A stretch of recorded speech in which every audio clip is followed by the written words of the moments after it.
Enough already. Oh, we're following them. They're following her. And nobody knows nothing. Let's find out something. Hey, what's up, world? So this is going to be a slightly different video. Instead of covering the nonsense being pumped out in the news, which there is a ton of that stuff being pumped out right now that I would love to talk about, this, I believe, is a little bit more important. All of that nonsense that I cover in the news is just to confirm that this is necessary, what I'm going to be talking about in this video. Now, I have talked about this in previous videos, but I've done kind of a banged up job at it. One of my videos I actually made private on my other channel. Not really important. But what is important is I believe this is the only solution on how to fix everything. I believe that this will uproot all of the current corruption, and I believe it is a tide that will raise all ships. I believe this will truly level the playing field, and it will truly uproot a lot of this corruption. Now, of course, there is another step in this that I'm not going to be talking about in this video.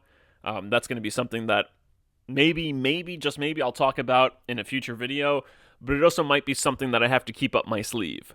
For now, I'm just going to talk about this. I'm doing this kind of in a rush. I just got off of work. I have a bunch of work to do that I had to bring home with me. That's kind of the life of the career that I'm in. You got to bring a lot of work home with you, but it is what it is, right? So I don't have a lot of time, so I'm just going to do this really quick.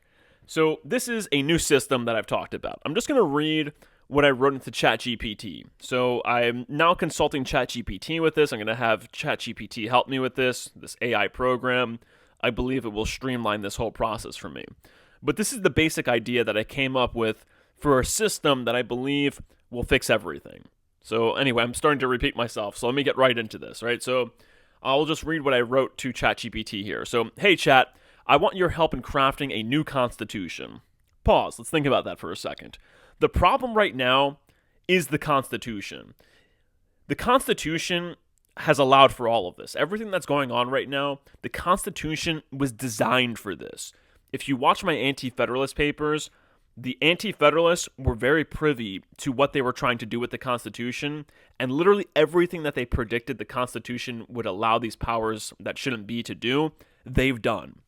So the only solution really is to craft a new Constitution and then disseminate it amongst the public, and it will be good enough that the public will want it. They'll be clamoring for this. Now, of course, I can tie this back to this philosopher Jose Ortega y Gasset. I'm currently reading one of his books, or one of his essays. It's titled Liberty and Concord. Actually, I'm sorry, it's titled Concord and Liberty. Let me just pop it out of my bag real quick. It's Concord and Liberty by Jose Ortega y Gasset. Now, there's a really interesting idea that he talks about in the introduction of this essay.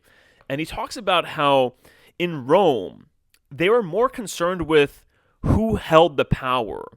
In Rome, or like at least the Roman Republic, they were more concerned with who held the power, not so much how the power was held. Nowadays, we care more about how the power is held than we do with who's holding it, if that makes any sense. Maybe I shouldn't even fall off into that tangent. Yeah, let me not fall into that tangent. Maybe what I'll do is I'll read a quote from it later on, and actually I'm already reflecting on it. I'm not going to read that quote because it's rather lengthy, it's rather deep. I'd have to elaborate on it. So sorry, forgive my tangent. Let's just go right back to this, right? But this is what we need to do. We need to create a new constitution that addresses who has the power, and also how that power is wielded. And we do that with, of course, a Bill of Rights and such. But anyway, let's look at what I have here, right? So here's what I'm thinking about so far. A country, or a constitution, where politicians are chosen at random, like jurors for jury duty. This will allow it so that money's removed from politics.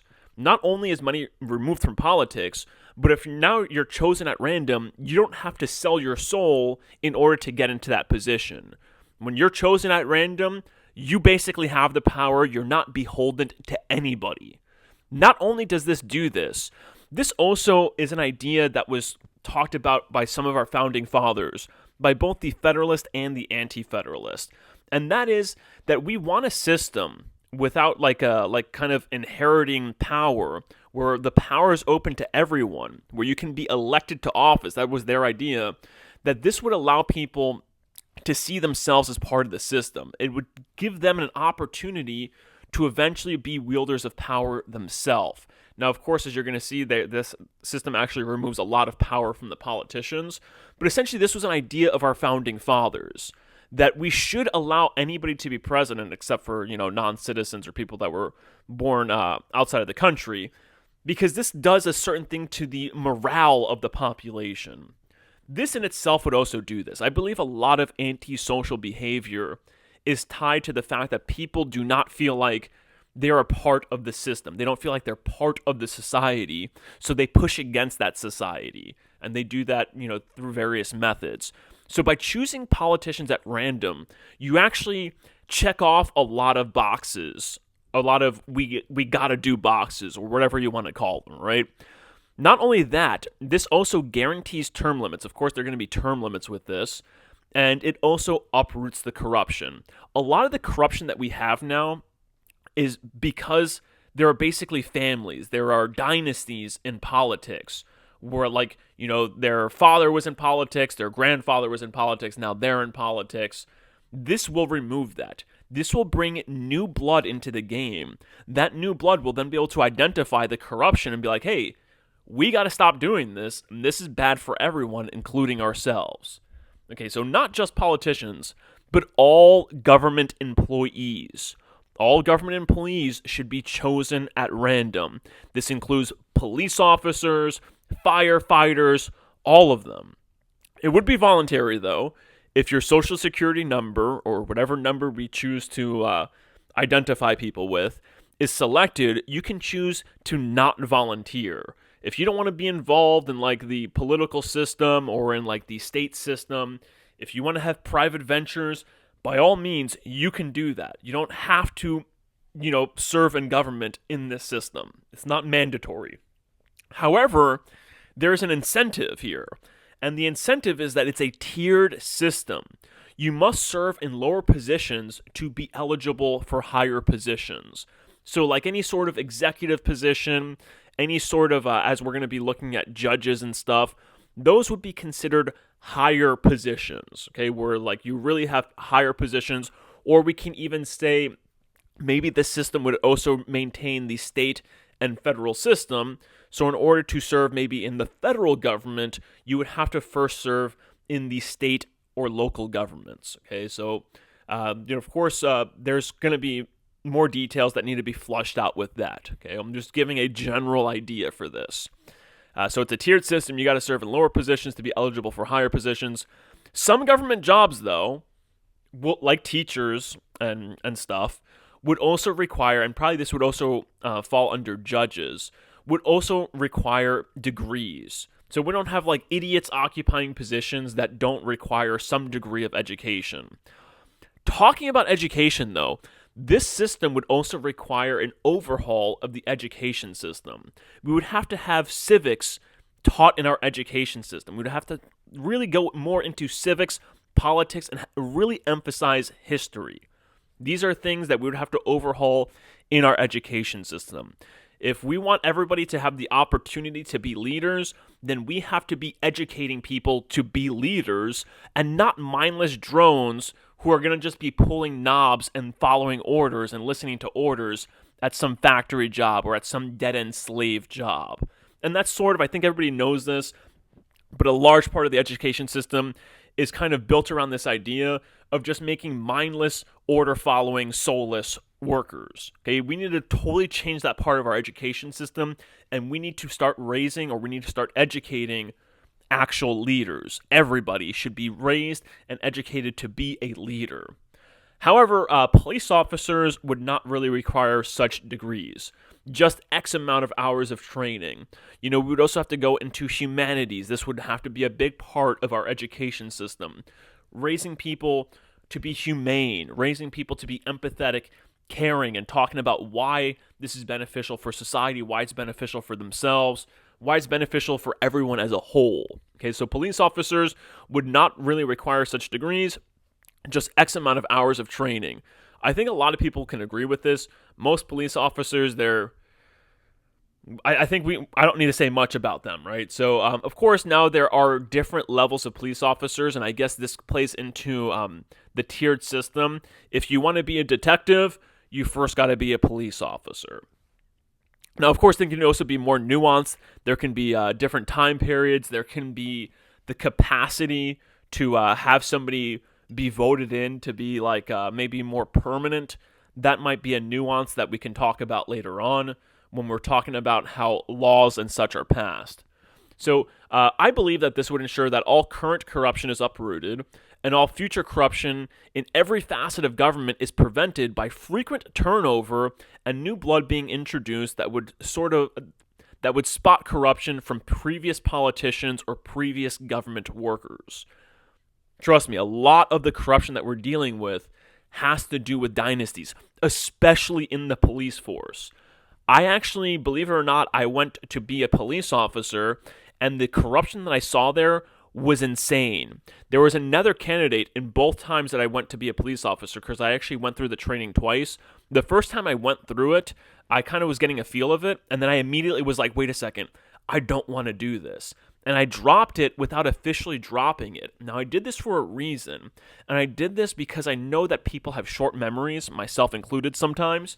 So I dropped it without officially dropping it to basically like handicap myself from any future hiring prospects, any future hiring possibilities. So when I went the second time, I wanted to kind of see it more through to the end. And I sort of wanted to be a police officer, but fortunately, my past self made it really difficult for that to happen because something that bothered them in the interview process was like, oh, why did you drop out last time? That was like a question that they asked me. Why did you drop out of the process last time? And then it was like, why didn't you do it officially? Why didn't you do it the correct way? Now, of course, I knew that would be a red flag for them, and I knew that it would prevent me from getting hired in the future. So thank you, past self, for fucking up my other past self, because now I'm way in the future from that. Now my future self is really thankful for that, especially with the job that I have, where I'm actually affecting people's lives and actually having a positive influence on people's lives and not being some, policy enforcer or so. That'll be the euphemism that I use. So anyway, there was a lot of corruption. That's the point of this conversation. When I was going through there were candidates who both times, because they were related to another police officer, they didn't have to do what everybody else did. For instance, there was a physical part where they make you like run this circle, they make you do some stuff, they make you jump over this wall and stuff, they make you press on this machine, pull on this machine, and then put a gun into this metal circle and like pull the trigger X amount of times after you do the whole physical routine to show how you are after a physical exertion, if you can still maintain a gun in your hand. And in that physical exercise, there was somebody else there, and they were just dismissed. They're like, "Oh no, you don't have to be here. Get out of here." It's total corruption. Okay, so just promotion without actual qualification. But this in itself would uproot a lot of that in both the politics, local government, and even state employees like police officers and firefighters. And firefighters, I'll talk about the firefighters in my neck of the wood, the FDNY. They've been sued several times for basically discriminating against people of color. If you look at the fire department, it's mostly Irish, and this goes way back to the actual creation of the fire department. I would have to then talk about the history of the fire department and the police department and why there's racist corruption entrenched in there.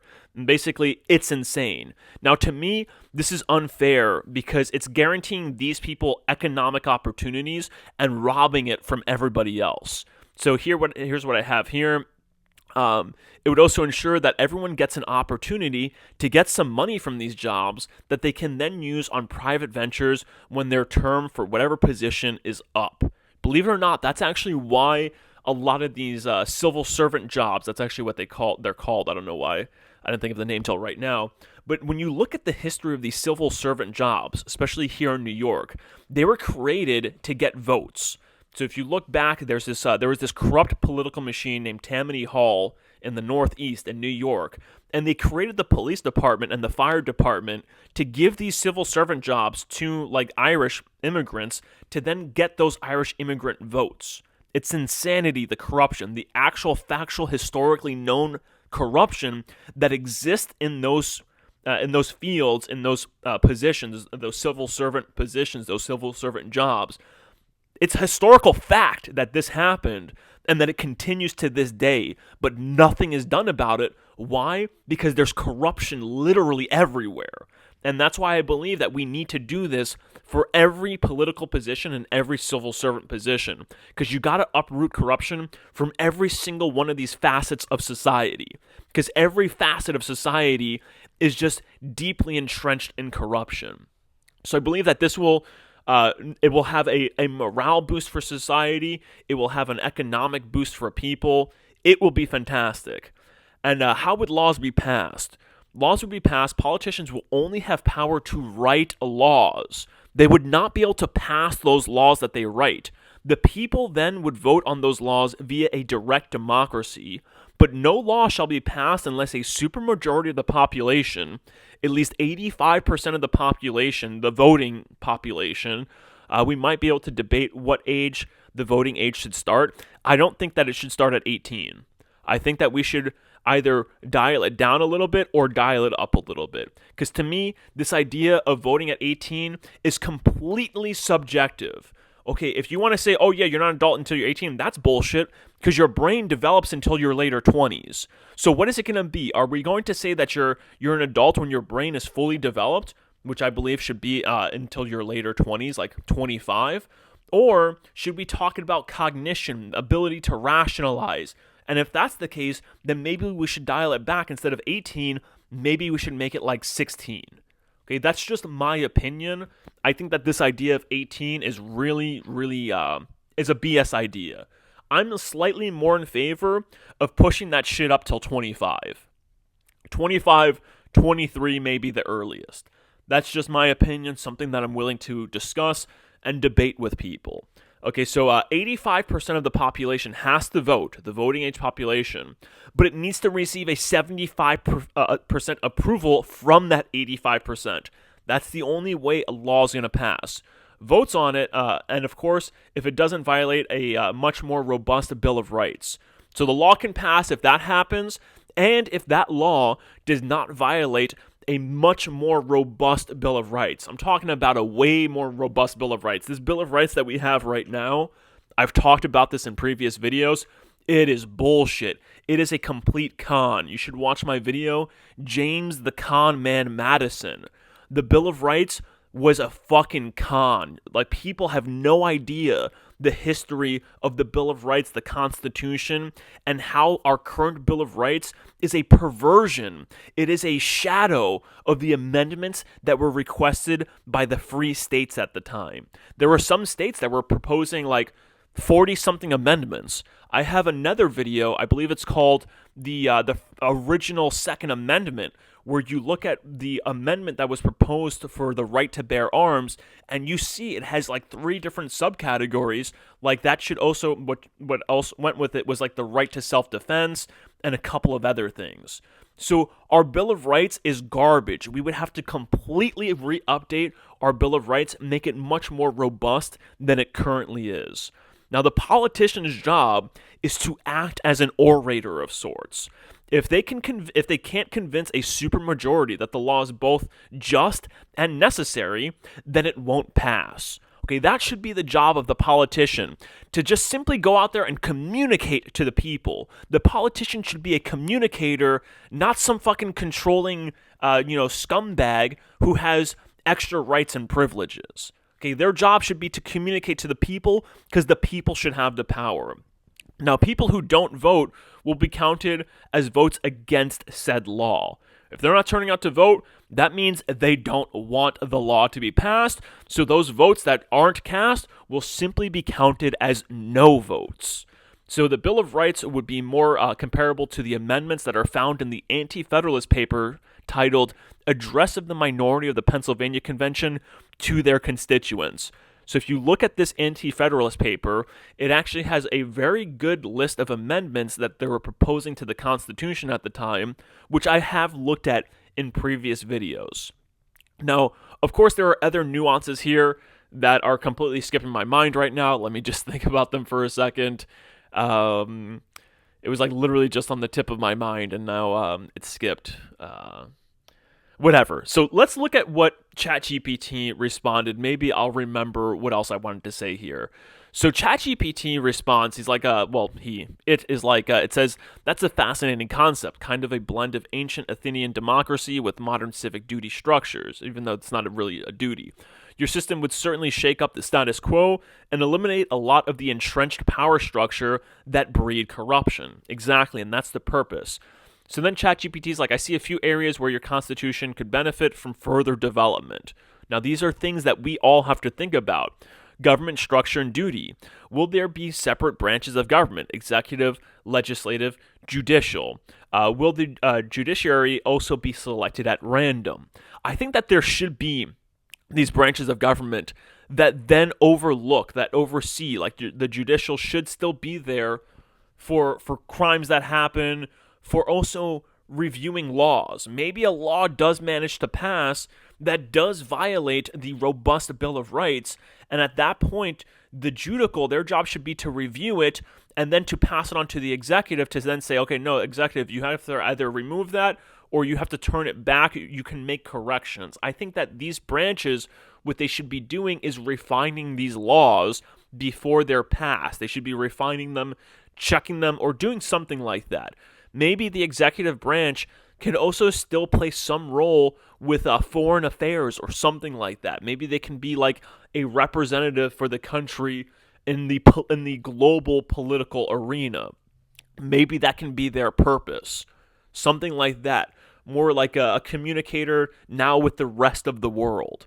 Now, will the judiciary also be selected at random? Yes, they will. I believe that they should also be selected at random, but it should be that tiered system where they're chosen from people who have already done some political work before. And by some, I mean like a great deal of political work. They should have already served at like a legislative capacity.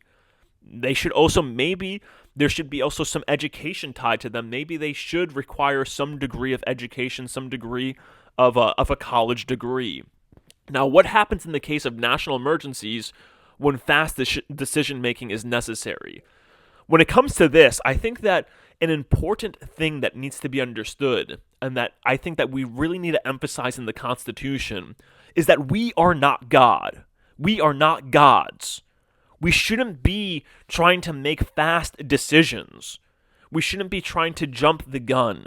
And we need to also recognize that there are certain things that we are best not controlling. We should just let nature deal with.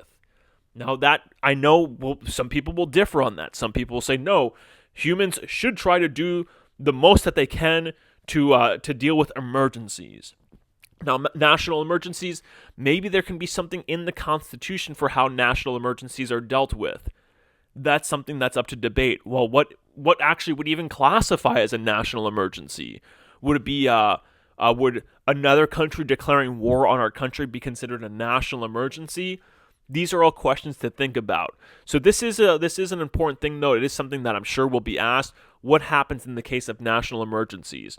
I can't really think of many national emergencies that have been justified. You know, the COVID pandemic national emergency, that fucking bullshit, nobody should have the power to do that.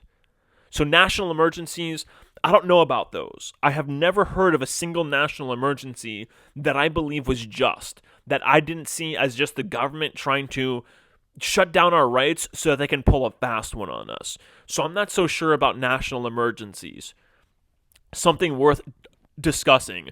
Maybe there can be like different. I don't even know. I'll have to think about all of that. There's nothing wrong with me not knowing. I haven't meditated on this long enough, or at least this aspect of this system. Now, eligibility and service tiers. How long is a term for government positions? Will it differ based on role? I think that this is a great question. You know, this is something to consider. How long is a term for government positions? What should be the minimum and what should be the maximum? I think that that's something that we should really begin with, thinking about the minimum and then thinking about the maximum. I think a minimum should be 2 to 3 years. I think 2 to 3 years so that they can get their feet under them and so that they can be effective at what they're doing. Whether it's writing a law, I know it's like you can't just like get in there and then expect to be able to like consider something that you think is a good idea, write it out in a year, and then disseminate it to the people. So we have to think about that. We have to think about how long will it take to actually do certain things in certain roles. Other positions, like a police officer, I don't think that you should really need to do that for 3 years. I think that that's something that can be like a 2-year role. Same thing with fire department. Same thing with fire department roles. This is something that we would have to also consider in great detail. So it should differ based on role. I definitely think that. But figuring out the term for each role is another monster, especially when we have many different roles. Can people be reselected after a certain period? This is a good question. I don't think that they should be able to be reselected, because then that's just preventing other people from filling those roles. I think that once you fill one role, your Social Security is removed from that pool and then put into another pool, where it then can be selected for that specific pool. Maybe you can even choose like which pool you want your Social Security number to be put into to be selected. If you have interest in teaching, then maybe you can put your number into that pool for teaching after you have a degree of some sort. If you have an interest in fire department versus a police officer, you can choose to have your Social Security number to be placed into that pool. And I think that's how that should happen. But once it's been done in one pool, I think it should be removed and put into another pool. But at the same time, I can also understand maybe it being reselected for a certain position. Maybe there are people who only really want to do that. Maybe there's people who only really want to do fire department, and after their first term of being a fire department or being working in the fire department, they want to maybe have another opportunity to do that. Or what we can do is, there can be two different systems here. One is you're randomly selected. After you do that first term, there can be another system where that person can then be put up for election. Maybe not every single person in this position is randomly selected. Half can be randomly selected. Maybe the other half can be voted in, and it can be a hybrid system. I like hybrid systems. I'm a Libra. I'm a very balanced person. I don't think that there's a one answer for everything. So I'm all for a more of a hybrid system where half are randomly selected, then half are voted in, but the half that are voted in have to be chosen from a pool that's already been randomly selected for that position. So that will play right back into this idea, can they be reselected? Where in this case, maybe they can be re-elected into that position after they've been selected. Maybe they've proven themselves to the public, and the public's like, you know what? Nah, we want this person to stay being a teacher. We want this person to stay being a firefighter. We want this person to stay being a legislator. We want this person to stay being a judge. And at that point, they can just be voted back in.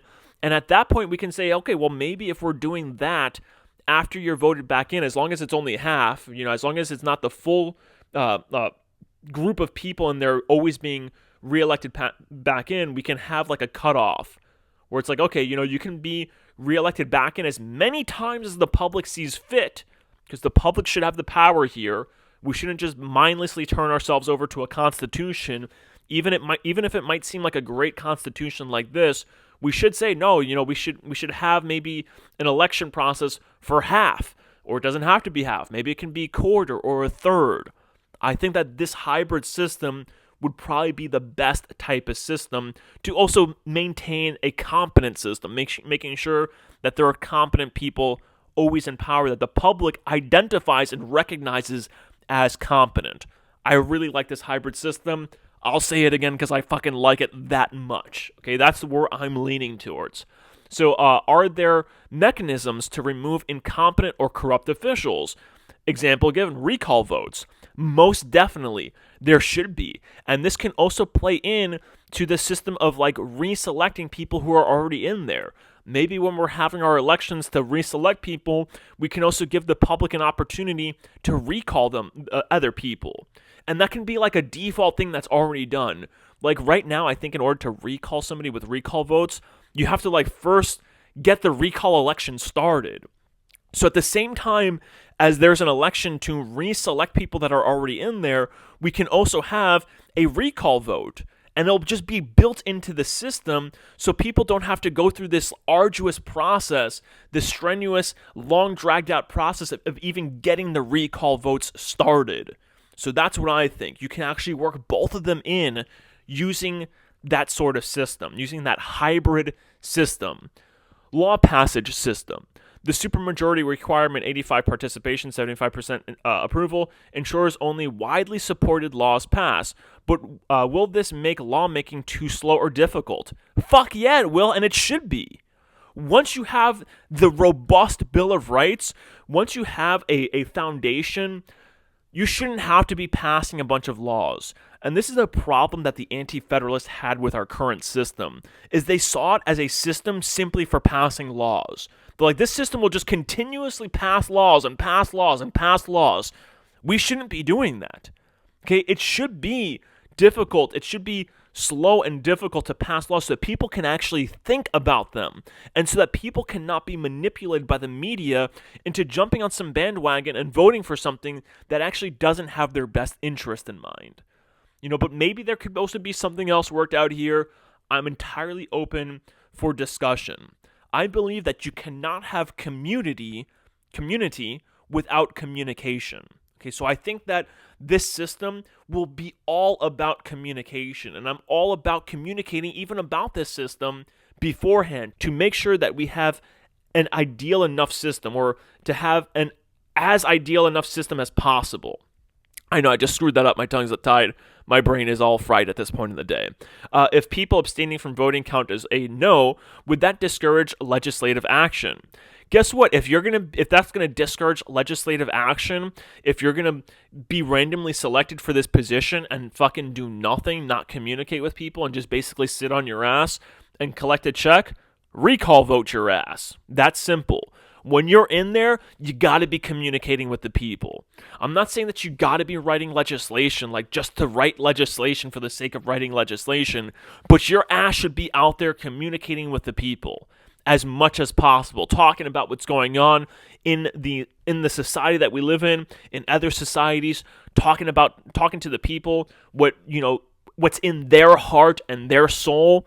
That's what the legislators should be doing. So fuck legislative action. It's not just about creating legislation.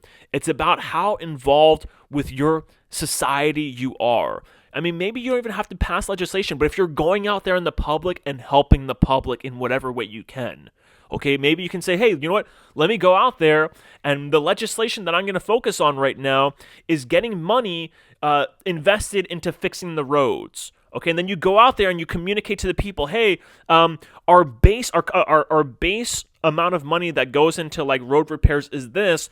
I think that we should vote on maybe collecting a single time tax. There should be no continuous tax. It should be a single tax of like a single tax increase, not even an increase, but like let's say if we agree that the base tax should be like 5%. Right, 5% of income or whatever, we agree on that. We'll then say, okay, look, this 5% isn't cutting it. We need money for X, Y, and Z. What we're going to do, the next tax payment, instead of it being 5%, it's going to be 10%, but just that one time, and then it's going to default back to 5%. That's maybe some legislative action that they can do, and they can communicate that to the people, but it will always reset and default back to that base number. There is no, we're going to raise the tax 10%, and that's what it's going to be like forever now. Yeah, we raised the taxes for this one problem. Guess what? That problem is solved, and now the tax rate is going to keep fattening our pockets. No, we're not doing that. We're not doing that shit anymore, and that's sort of what happens in this system. We go through some issue, and we're like, we got to raise taxes for this, and then taxes stayed raised until like some next person lowers taxes, but then they keep spending the same. That's not going to happen. It's going to restart. There's always going to be a default spending and a default tax, and it'll be fucking minimal. Just be in order to maintain the system, not to grow the system. Okay, I believe it was Patrick Henry. He was like, the purpose of government is not to make a powerful and wealthy nation. The purpose of government is simply to like protect and secure our rights. And he was talking about this because at the time Patrick Henry was an anti-federalist, and the Federalists were talking about how we need to take in more money for the government so that the government can have more money. And they were talking about the markets and stuff. And Patrick Henry was like, wait, whoa, why are we talking about money. And why are we talking about the government needing more money to do these other ventures when that's not the purpose of government? The only purpose of government is to secure our liberties. Okay, and that's what should be. Okay, securing our liberties and securing our basic level of life, our basic quality of life. It should not be trying to obtain higher qualities of life unless you communicate it to the people, and those people can only pass that one-time action to take in that one extra revenue if they pass it. Will there be a way to repeal laws? Well, as I currently just said, the laws will almost always default back to a certain level. I think that there should always be a default level. But yeah, there should be a way to repeal laws, and we can do that at the same time we have recall elections. If there's a law that's passed and it's people don't like it, at the same time as having a recall election, when we're recalling our politicians, we can recall our laws. And it would happen in a very much the same way. It would require this massive participation and this massive approval. Once again, the purpose of the politician should be to communicate and to educate the public. That's not what they're doing nowadays. Nowadays, they treat the public like mushrooms. What do I mean by that? They keep the public in the dark and they feed them shit. They don't educate them and they just keep them in the dark.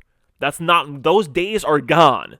Now the job of the politician is to bring light to the public and educate them and to communicate with them and to involve them. That's how it is, okay? Bill of Rights and constitutional protections. Would your Bill of Rights be amendable? If so, how? This is a tough question. I think that it should only be amendable to add more rights. That's it, okay? Rights for the people, not rights for the government. None of this bullshit of, the government now has the power of income tax, even though the 10th Amendment very clearly is a cap on government power.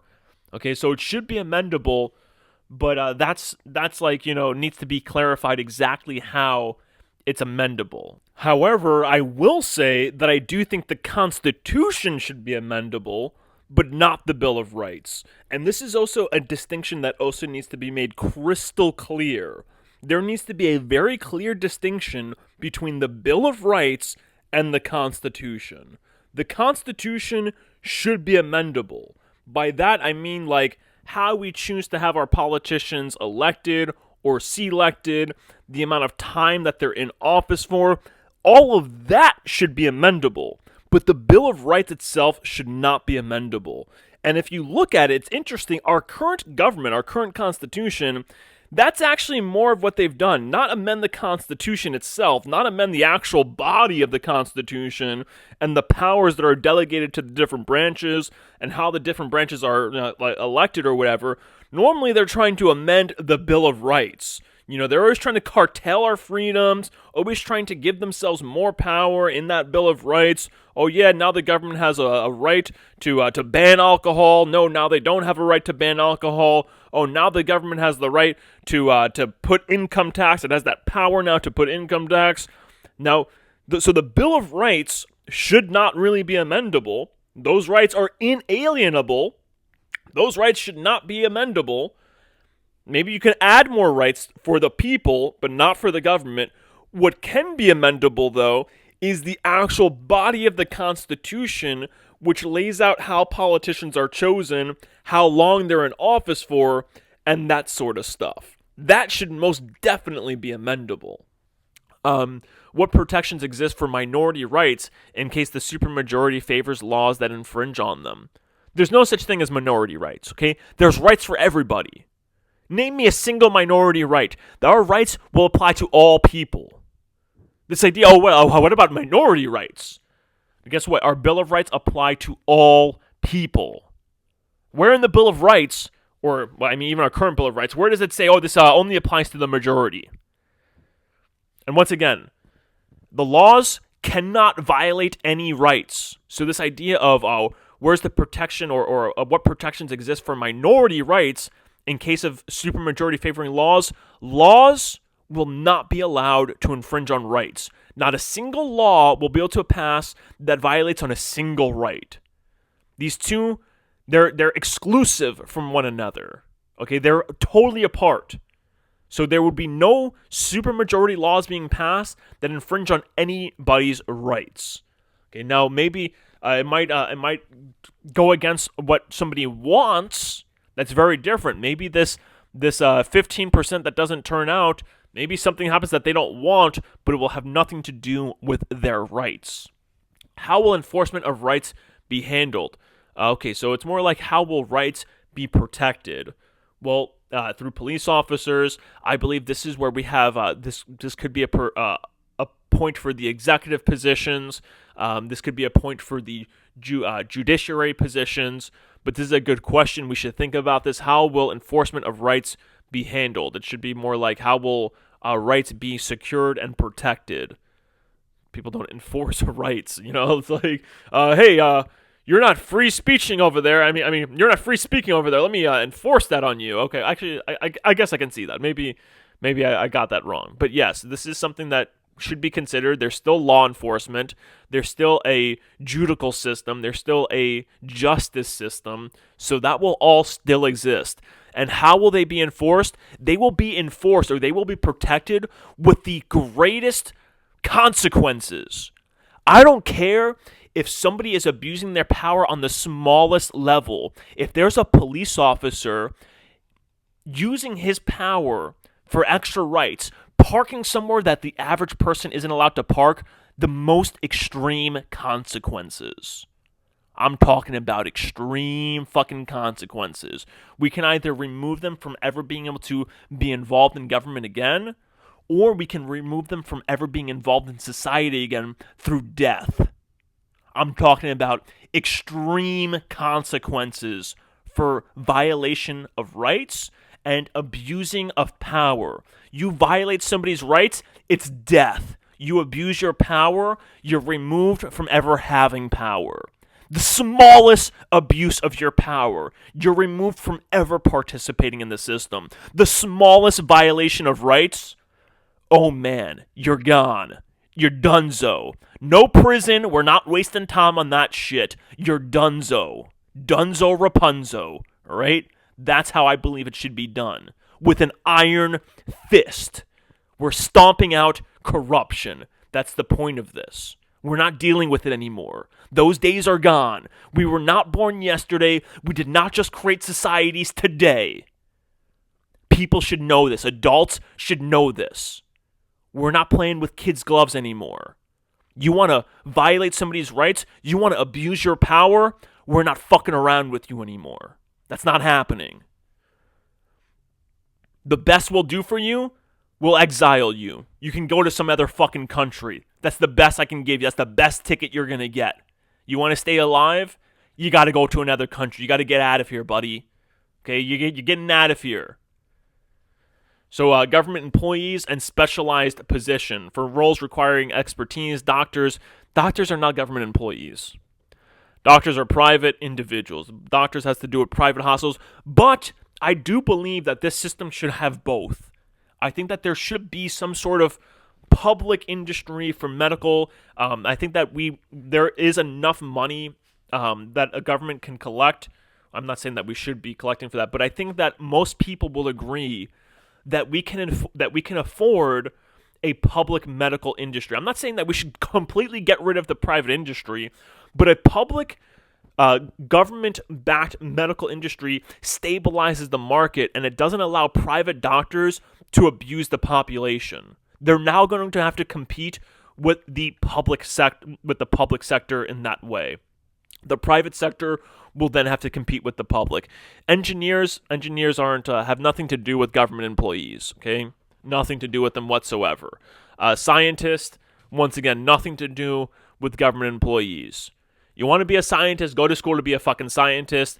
Maybe we can pass laws, or maybe you can communicate to people that, hey, maybe we should put some money towards the science for X amount of period of time. You can do that. Once again, there will be, I believe, this is exactly why I believe there should still be these two different levels of government, where there is a state government and then there's a federal government. I strongly believe in that. That is a great system. That is something that I do really like about this system. So at a local level, if you guys want at a local level to fund scientists, and then at a federal level to pass a law to momentarily put money towards science, collect a little bit more of a tax that year to put towards the sciences, then we can do that. Okay, but for the most part, this should not be a government position. This should not be a government position. This should be a partial government position. How would those be managed within the random selection system? That's a really good question. Degrees. This would be managed within the random selection system through degrees. You can get your own degree. Maybe we can talk about, should education be free at that point? That it wouldn't be free. Some tax money would have to then go to that. That's something that would then have to be discussed on a broad scale. And I think most people would agree with this. I think most people would agree that instead of spending like almost $1 trillion on death and destruction via the military industrial complex, we can be putting a couple $1 billion, not even $1 trillion, just a couple billion of dollars to funding and raising competent scientists. Okay, so maybe this is something that can be worked in that way. Should there be an independent merit-based system for positions requiring extensive education? Yeah, this would be a different pool. Once you have those degrees, you will then be put into this specific pool. If you have no degrees, your number will never end up in a pool of randomly selected doctors or scientists. That's like a different thing. That's something that I think can be completely separate from the government. No more Dr. Fauci's out there like that, right? So these are all things to think about. Now, the next step, though, the next idea, how to disseminate this. How would you disseminate this? This is what I'm thinking about doing. When I have this whole thing complete, I think the best way to do it is just hand it out to the people. Bypass the mainstream media. Hand it out to people everywhere. Email it. Go to college websites. Find the emails of professors. Email this to every fucking professor you can find. Not this video. I'm saying when this Constitution is finished, if I die, somebody else has to do this. We should all be working on this right now. And then in the end, we can then collaborate and say, hey, this is the Constitution I came up with. This is how I chose to answer these points. This is how I chose to answer these points. We have to beat them in the realm of ideas. And then after we do that, after we come up with a better idea than them, we have to share it everywhere like wildfire. And the news will pick up on it. It will get to a point where they have to talk about it. And that's how we beat them. We beat them with ideas. A revolution is not a tearing down of the existing order. It's the creating of a new order that can replace the existing order. And this is precisely why they work so hard to keep us distracted, divided, and dumbed down. This is also precisely why nobody's taught the Anti-Federalist Papers correctly when they're in public school or in the lower grades from grades 1 to 12. The way that they teach the Anti-Federalist Papers is garbage. I've seen the way that they teach it in schools, and I even see the way that they teach it in college. I've actually learned about the Anti-Federalists in college, and because there's such a little amount of time, because they cram essays in there, there's very little time to actually reflect on the Anti-Federalist Papers and say, hey, wait a second. These guys are right. This Constitution isn't as great as I've been brainwashed to believe. This is precisely why they put so much into keeping us dumbed down. So we can't figure this stuff out. So we can't figure out that there's something incredibly wrong with this system. And more importantly, so we can't figure out a better system. So they keep us, like I said before, like mushrooms. They just keep us in the dark and they keep feeding us shit. That's what we have to do. We have to create a new system that when people see it, they don't even have to be told that it's better. They can just read it and be like, holy shit, this is 1,000 times better than our current system. And I think that this is what it is. This is that. This system is 1,000 times better than our current system. And you're going to see that with the robust Bill of Rights. People will very easily be able to look at our current Bill of Rights, then look at this new robust Bill of Rights and be like, yeah, that's a lot better. And then you disseminate that information everywhere. Email every single academic that you know. Email everybody. Go on the streets. Hand out printed copies of it. That's how you do it. You don't use these systems that are controlled by these algorithms. You don't use, these internet systems that are controlled by these algorithms. You do it like they used to do it. Get your ass on the street and hand it to people. Get your ass moving, emailing it directly to people. That's how we do it. This is an idea whose time has come. This is how we fix everything. We beat them with ideas. Anyway, that's the end of this video. I got a bunch of other shit to do right now. As always, stay happy, stay healthy, and stay sharp. Is this tame relinquishment of rights worthy of free men? Is it worthy of that manly fortitude that ought to characterize Republicans? It is said that 8 states have adopted this plan. I declare that if 12 states and a half had adopted it, I would with manly firmness, and in spite of an erring world, reject it.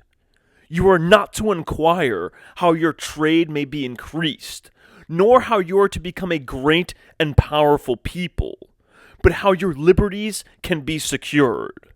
For liberty ought to be the direct end of your government. Speech of Patrick Henry before the Virginia Ratifying Convention, June 5th, 1788. What do you give a shit? If someone was smart, they'd rip out all these graves and plant tomatoes. These people are no good. They're dead.